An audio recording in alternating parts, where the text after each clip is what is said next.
प्रिय विद्यार्थियों नमस्कार। पीछे की वीडियो में हमने पढ़ा था शब्द रूपांतरण।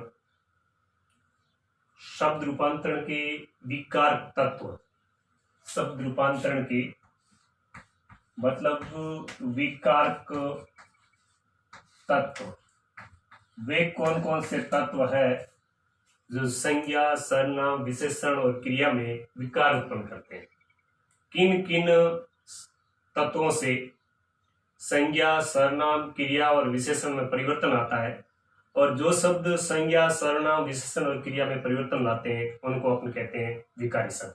और वो विकारी शब्द कौन कौन से होते हैं? विकारक, उसमें लिंग होता है, उसमें वचन होता है, उसमें क्रिया होती है, मतलब इन बातों, काल होता है, इन बातों से उनमें विकार आता है या शब्द का रूपांतरण होता है। और विकारी शब्द के अंतर्गत हमने पढ़े संज्ञा, सर्वनाम, क्रिया और विशेषण। पीछे की वीडियो में हमने पढ़ा था। आज हम पढ़ रहे हैं वचन, तो पीछे की वीडियो में हमने पढ़ा था लिंग। अब लिंग किस प्रकार शब्द में रूपांतरण करता था ये हमने पीछे पढ़ा। आज हम पढ़ेंगे वचन। वचन क्या है? सबसे पहले परिभाषा यह है कि विकारी शब्दों का वह रूप जिसे किसी संख्या का ज्ञान हो। कहने का तात्पर्य यह है कि संज्ञा है, सर्वनाम है या विशेषण है या कोई वस्तु है या प्राणी है, उसके द्वारा हमें क्या होता है? संख्या का ज्ञान होता है। तो संख्या का ज्ञान कराने वाला शब्द होता है, वो क्या होता है? वचन। हिंदी में वचन दो प्रकार के होते हैं, यद्यपि संस्कृत में वचन तीन प्रकार के माने गए। एक वचन, द्विवचन। संस्कृत में बीच में माना जाता है द्विवचन, जो हिंदी के अंदर नहीं माना जाता। तो वचन दो प्रकार के होते हैं, एक वचन और बहुवचन। अब एक वचन क्या है? जैसा कि नाम से ही पता लग रहा है, जो किसी एक वस्तु या प्राणी का बोध कराए, वो वचन क्या कहलाएगा? एक वचन। जैसे मैं कह दूं लड़का, जैसे मैं कह दूं घोड़ा, जैसे मैं कह दूं पुस्तक। तो इन शब्दों से क्या पता लग रहा है कि किसी एक व्यक्ति या किसी एक वस्तु का बोध हो रहा है, उसे अपन क्या कहेंगे? एक वचन। अब दूसरी बात रही बहुवचन की। बहुवचन का अर्थ यह है कि या तो दो हो या दो से अधिक हो। संस्कृत में दो वाला किसमें माना जाता है? द्विवचन में। जबकि हिंदी में दो वाला भी किसमें माना जाएगा? बहुवचन में। तो बहुवचन का तात्पर्य यह है कि दो या दो से अधिक वस्तुओं, व्यक्तियों या प्राणियों का जहां पर भी हमें पता लगे तो वह माना जाएगा बहुवचन। जैसे लड़के का क्या हो गया? लड़के, और घोड़े का क्या हो गया? घोड़े। तो यहां पर लड़के और घोड़े शब्दों से यह पता लग रहा है कि यह संख्या एक से अधिक है। जैसे ही वह एक से अधिक, दो या दो से अधिक हो गई, तो वह किसमें आ जाएगी? बहुवचन। तो यह तो बात थी एक वचन और बहुवचन की। अब कुछ विशेष ऐसी बातें हैं जो बातें हमें एक वचन और बहुवचन के शब्दों को याद रखने के लिए हमें वो बातें याद रखनी पड़ेगी। अब कौन कौन सी वो बातें हैं? जैसे पॉइंट नंबर 1, सम्मान प्रकट करते समय यदि हम किसी का सम्मान प्रकट कर रहे हैं, उसको अपना आदर सूचक शब्द के साथ पुकार रहे हैं, तो सम्मान प्रकट करते समय एक वचन को भी क्या माना जाता है? बहुवचन। जैसे सुभाष चंद्र बोस भारत के महान नेता थे, तो यहां पर था नहीं आकर क्या आएगा? थे आएगा। बहुवचन का रूप यहाँ पे हम प्रयुक्त करेंगे। जैसे यहाँ पे मैंने उदाहरण दिया है, हरिश्चंद्र सत्यवादी थे, तो अपन यह नहीं कह सकते कि हरिश्चंद्र सत्यवादी था। मतलब हम आदर प्रकट कर रहे हैं, हम सम्मान प्रकट कर रहे हैं, इसलिए यह बहुवचन के रूप में ही प्रयुक्त होगा। तो आदर सूचक शब्दों में हमेशा एक वचन की जगह क्या आता है? बहुवचन। फिर कुछ शब्द ऐसे हैं हिंदी में जो सदैव बहुवचन में प्रयुक्त होते हैं। विशेष तौर पर ध्यान दें, यह बात आपके लिए बहुत ही महत्वपूर्ण कि कुछ शब्द ऐसे हैं जो हमेशा हिंदी के अंदर बहुवचन माने जाते हैं। इनको आप देख लें, कई बार ये परीक्षाओं में पूछे जाते हैं। जैसे शब्द है हस्ताक्षर, तो हस्ताक्षर हमेशा शब्द क्या माना जाएगा? बहुवचन। जैसे उसने हस्ताक्षर किए, न कि उसने हस्ताक्षर किया। उसी प्रकार आप देखिए आंसू, प्राण, होश, दर्शन, बाल, अक्षत, ओट, दाम और आप, ये चुनिंदा ऐसे शब्द है जो हमेशा हिंदी में बहुवचन के रूप में ही प्रयुक्त होते हैं। इसके बाद पॉइंट नंबर 3, कुछ ऐसे शब्द है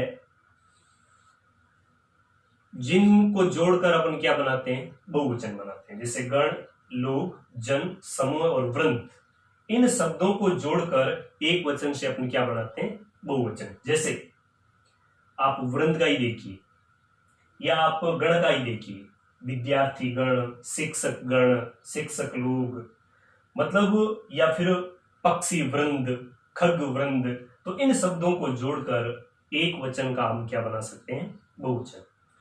पॉइंट नंबर 4 क्या कहता है कि व्यक्तिवाचक, भाववाचक और द्रव्यवाचक संज्ञाएं हमेशा एक वचन के रूप में प्रयुक्त होती है। व्यक्तिवाचक जैसा कि नाम से पता है, किसी एक व्यक्ति, वस्तु और स्थान का बोध होगा तो वह सीधी सी बात है कि वह किसमें आ जाएगा, एक वचन में। उसके बाद भाववाचक जैसे वीरता, महिमा, लघिमा या जैसे मिठास, इस प्रकार के जो भाववाचक संज्ञा के शब्द होंगे वो भी हमेशा किसमें प्रयुक्त होंगे, एक वचन में। उसके बाद द्रव्यवाचक संज्ञा है, वो जातिवाचक संज्ञा का भेद है, लेकिन जातिवाचक संज्ञा में जो संज्ञाएं द्रव्यवाचक होगी, जैसे सोना, तांबा, पीतल, कांसा, मतलब इस प्रकार की द्रव्यवाचक धातु बोधक जो शब्द होंगे वो हमेशा किसमें आएंगे, एक वचन में आएंगे। इसके बाद नेक्स्ट पॉइंट है, वो क्या कह रहा है, वो कह रहा है कि अ, ई, उ, ओ और औ से अंत वाले शब्दों के साथ यदि परसर्ग नहीं लगता है, परसर्ग का क्या आता है, अपन परसर्ग हिंदी में कहते हैं, संस्कृत में वही शब्द क्या कहा जाता है, विभक्ति। तो यदि इनसे शब्दों का अंत हो रहा है, किससे, ऐसे, ई से, उ से, ओ से, औ से, इनसे शब्दों का अंत हो रहा है, यदि उसके साथ में परसर्ग नहीं लगा है, तो परसर्ग नहीं लगा होने पर तब तक वे दोनों वचनों में प्रयुक्त होंगे। कहने का तात्पर्य यह है कि जैसे मैंने शब्द लिख दिया डाकू, डाकू शब्द के साथ जब तक ने, को, इस प्रकार के शब्द नहीं लगे हुएंगे और सिर्फ एक डाकू शब्द है, तो इस बात से क्या है कि ये दोनों में प्रयुक्त होता है। जैसे डाकू पकड़े गए, डाकू पकड़ा गया, तो इन शब्दों से क्या पता लग रहा है कि अंत किससे हो, ए, ई, उ, ओ, औ से अंत वाले शब्दों के साथ यदि परसर्ग नहीं लगता है तो वह दोनों वचनों में प्रयुक्त होते हैं। अब इसके बाद कुछ और बातें हैं जिनका भी यहां पे जिक्र करना जरूरी है। जैसे शब्द होते हैं पारिवारिक, शब्द होते हैं पारिवारिक, शब्द कुछ ऐसे होते हैं जिनमें संबंध बताने के लिए वो हमेशा शब्द है वो बहुवचन के रूप में यथावत रहता है, चाहे वह एक वचन है फिर भी वो किसकी तरह प्रयुक्त होता है, वह एक वचन की तरह ही प्रयुक्त होता है, वह बहुवचन में वैसा का वैसा ही आता है। जैसे शब्द होता है चाचा, तो यह शब्द एक वचन में भी ऐसा रहेगा, बहुवचन में भी ऐसा ही रहेगा, चाचा का चाचा ही बहुवचन में होगा, न कि चाचे। शब्द है मामा, एक वचन में भी मामा ही प्रयुक्त होगा और बहुवचन में भी मामा ही प्रयुक्त होगा। लेकिन हाँ, इन शब्दों को यदि हम आगे और अन्य शब्दों में देखें, जैसे भांजा, तो भांजा शब्द क्या है, एक वचन है, लेकिन उसका बहुवचन यही शब्द नहीं रहेगा, वहां पे शब्द क्या आ जाएगा, भांजे।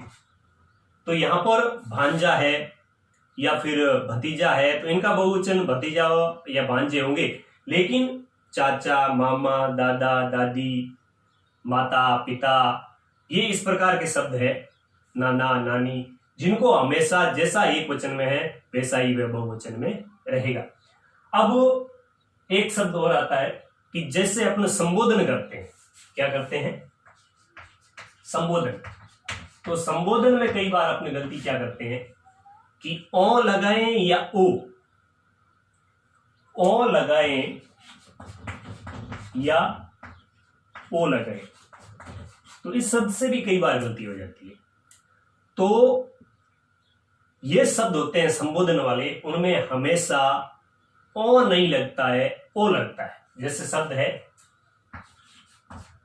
भाइयों, भाइयों, ये शब्द लगेगा, यह राइट होगा। जबकि यदि अपन कर देते हैं भाइयों, अनुस्वार लगा देते हैं, भाइयों कर देते हैं, तो ये शब्द हमेशा गलत माना जाएगा, क्योंकि संबोधन में हमेशा ओ अनुस्वार नहीं लगता है, सिर्फ ओ लगता है। जैसे भाइयों, विद्यार्थियों, बहनों, मतलब इस प्रकार का शब्द होगा तो उसके ऊपर अनुस्वार नहीं लगेगा। अब क्या होता है कि कुछ विदेशी शब्द हिंदी में प्रयुक्त होते हैं, जैसे स्कूल, स्कूल शब्द है। तो स्कूल शब्द क्या है? विदेशी भाषा का, इंग्लिश भाषा का शब्द है। इसका बहुवचन बनाते समय हमें हिंदी के नियमों का ही पालन करना है, हमें अंग्रेजी के नियमों का पालन नहीं करना। तो कहने का तात्पर्य यह है कि विदेशी शब्दों का बहुवचन बनाने में हमेशा हिंदी के नियमों का पालन किया जाता है, हिंदी के अनुसार उनका बहुवचन बनाया जाता है। जैसे स्कूल का क्या बनेगा? स्कूलें। स्कूल का क्या बनेगा? स्कूलें। तो हमेशा हिंदी में बहुवचन बनाते वक्त विदेशी शब्दों को हिंदी के अनुसार ढाला जाता है। अब कुछ शब्द ऐसे हैं, जैसे मैंने यहां पर कहा कि ये हमेशा किस में रहते हैं? बहुवचन में रहते हैं। लेकिन कुछ शब्द ऐसे हैं जो हमेशा रहते हैं एक वचन में।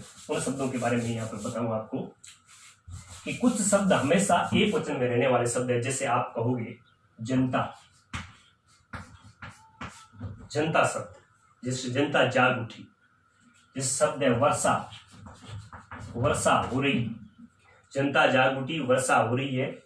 हवा, हवा चल रही है, या आग, ये ऐसे शब्द हैं जो हमेशा हिंदी में एक वचन के रूप में प्रयुक्त होंगे। ऊपर मैंने कहा देखो, हस्ताक्षर, आंसू, प्राण, होश, दर्शन, बाल, अक्षर, ओठ, दाम और आप, ये ऐसे शब्द हैं जो हमेशा हिंदी में बहुवचन के रूप में प्रयुक्त होते हैं। जबकि जनता, वर्षा, हवा और आग ये हमेशा एक वचन के रूप में प्रयुक्त होते हैं।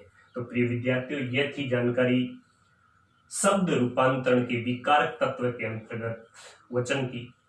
जरूर ये बात आपको समझ में आई होगी।